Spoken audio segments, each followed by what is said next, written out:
Hi friends, నేను మీ సరిత బాణాల. Friends ఎట్లున్నారు? నేనైతే చాలా చాలా బాగున్నా. ఈరోజు ఒక మంచి టిప్తో మళ్ళీ మీ ముందుకు వచ్చింది ఈ సరిత బాణాల. ఫ్రెండ్స్ ఇది వచ్చేసి వేప నూనె అండి, అంటే వేపాకులు అంటాం కదా. సో ఆ నూనె దాని గురించి ఉపయోగాలు అనేది చాలా చాలా మనకు ఉన్నాయి. అవేంటో నేను మీకు చెప్తాను. ఈ వేప నూనెలో మనకు ముఖ్యంగా ఏంటంటే వేపాకులు వేపకాయలు కలిపి తయారు చేస్తారండి. ఇది చాలా చాలా గాఢతతో కూడుకున్నది, అంటే చాలా స్మెల్ అనేది మనకి భరించలేనంత, ఎలా అంటే కొంచెం బాగుండదండి స్మెల్. కాకపోతే దీనివల్ల ఉపయోగాలు అయితే చాలా చాలా బాగున్నాయండి. సో ఇది ఇంత చిక్కగా ఉంటుంది. మనం ఇది వాడేటప్పుడు ఎక్కువ గాఢతతో ఉంటుంది కాబట్టి మనం ఏది వాడుకున్నా కూడా కొంచెం ఇంకొకటి ఏదైనా ఇంక్లూడ్ చేసి కలిపి వాడుకుంటే చాలా బాగా పనిచేస్తుంది. ఫస్ట్ వచ్చేసి మనకి చర్మం పైన తామర, గజ్జి, సోరియాసిస్ ఇలాంటి చర్మ వ్యాధులు వస్తాయి కదండి. అలాంటప్పుడు ఇది డైరెక్ట్ అప్లై చేసుకోవచ్చండి, వేరే దాంతో కలుపుకున్న పర్లేదు. ఒకవేళ మీరు కలుపుకోవాలంటే కొంచెం మన ఇంట్లో పట్టించిన పసుపు ఉంటుంది కండి, ఆ పసుపులో ఇది కలిపేసి పెట్టుకున్నా కూడా బాగుంటుంది. డైరెక్ట్ కూడా అప్లై చేసుకోవచ్చు. మనకి ఏమైనా దెబ్బలు తగిలి మొండిగా ఉండి తగ్గకపోవడం, దానిపైన ఈగలు వాలడము అలాంటివి జరుగుతున్నప్పుడు కూడా మన ఇంట్లో పట్టించిన పసుపుని ఇందులో కలిపేసి పెట్టుకుంటే చాలా మంచిగా పనిచేస్తుంది.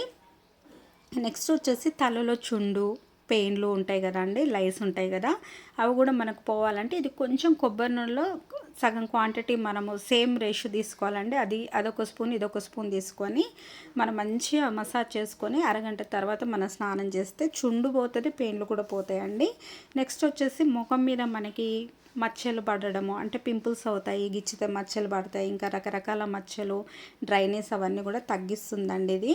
కాకపోతే ఇది డైరెక్ట్గా అలానే అప్లై చేయొద్దండి. మీకు కావాలంటే కొంచెము బాదం ఆయిల్ కావచ్చు, కోకోనట్ ఆయిల్ కావచ్చు, కొంచెం పసుపుతో కావచ్చు, లేకపోతే అలోవెరా జెల్ ఉంటుంది కదండి, అందులో కలిపి మిక్స్ చేసి మనము మొహానికి మర్దన చేసుకొని మనము నైట్ అంతా వదిలేసి పొద్దున గడుకుంటుంటే మనకు చాలా తొందరగా రిజల్ట్ అనేది వస్తాయండి. ఎప్పుడైనా కానీ ఇంత గాఢతది మనము డైరెక్ట్ అప్లై చేయొద్దు. మనం హెయిర్కైనా కూడా చాలామంది డైరెక్ట్ అప్లై చేస్తారండి. చేయడం వల్ల ఏమవుతుందంటే మనకు చుండ్రు పెయిన్లు పోతాయి కానీ జుట్టు రాలడం అనేది స్టార్ట్ అవుతుంది.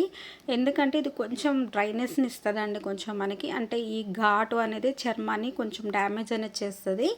అందుకనేసి మనం అలాంటి తప్పులు చేయకుండా ఎందులోనైనా కొంచెం ఇంక్లూడ్ చేసుకొని మనం వాడుకుంటే మనకి మంచిగా ఫలితం అనేది ఇస్తుందండి. నెక్స్ట్ వచ్చేసి ఈ వేప నూనెని పంట పొలాలలో కూడా వాడతారండి. ఎలా అంటే ఆకులకి పురుగు పట్టేసి పంట నాశనం అవుతున్నప్పుడు వీళ్ళు వాటర్లో కానీ కొన్ని లిక్విడ్స్లో కానీ దీనికి కలిపేసి మళ్ళీ పిచికారి చేస్తారంటే స్ప్రే చేస్తారండి. చేయడం వల్ల పంట పొలాలు కూడా మంచిగా అవుతాయి. ఇంకొకటి ఏంటంటే మీ కులదైవం ఎవరైనా సరే వాళ్ళకి ఆ దేవుళ్ళకి మనము ఈ వేప నూనెతోటి దీపం ముట్టిస్తే మనకి ఆరోగ్యం, ఐశ్వర్యం, మనకి తిండికి కానీ బట్టకు కానీ ఉండడానికి కానీ ఏ లోటు లేకుండా మన కులదైవం మనని ఆశీర్వదిస్తుందండి. ఓకే ఫ్రెండ్స్, వేప నూనెతోటి ఇంకా చాలా చాలా ఉపయోగాలు ఉన్నాయండి. వీడియో చాలా పెద్దగా అవుతుందండి, ఇక్కడికే ఆపేస్తున్నాను. చూడండి, మళ్ళీ ఒకసారి చెప్తున్నాను.